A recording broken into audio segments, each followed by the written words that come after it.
ये कहानी एक पुराने खंडहर वाले महल की है जो एक सुनसान गांव के पास स्थित था। महल में किसी के जाने की हिम्मत नहीं थी क्योंकि कहते थे कि वहां कौन है।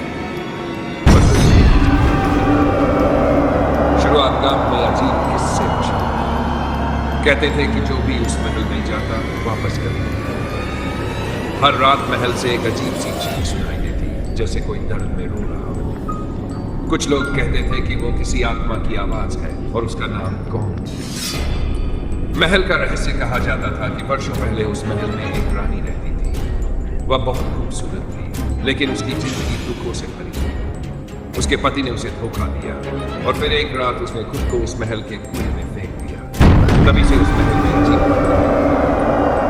साहसी लड़के का फैसला। एक दिन गांव का एक साहसी लड़का अर्जुन इस रहस्य को सुलझाने का फैसला करता है। उसने सोचा कि वो महल जाएगा और देखेगा कि असल में क्या हो रहा है। रात के समय वह मशाल लेकर महल पहुंचा। अंदर सब कुछ वीरान और सन्नाटे से भरा हुआ था। हर कदम पर उसे ऐसा लग रहा था कि कोई उसे देख रहा है। कौन?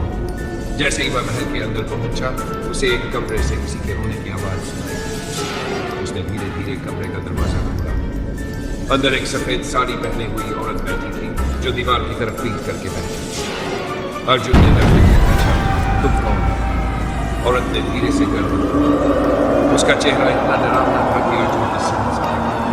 उसने धीरे से जवाब दिया, मैं कौन? ये तुम जानना चाहते हो?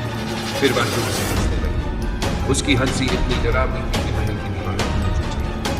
अर्जुन ने भागने की कोशिश की लेकिन दरवाजे अपने आप ही बंद हो गए। महल का अगले दिन गांव वालों को अर्जुन का कोई पता नहीं चला।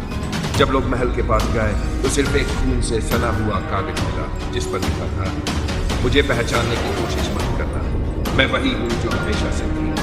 मैं कौन हूँ और मैं हमेशा रहूंगा। उसके बाद से कोई भी उस महल के पास जाने की हिम्मत नहीं करता। लेकिन हर रात महल से एक चीज जरूर सुनाई देती जैसे कोई पूछ रहा हो कौन। तो सवाल यह है और वो अपनी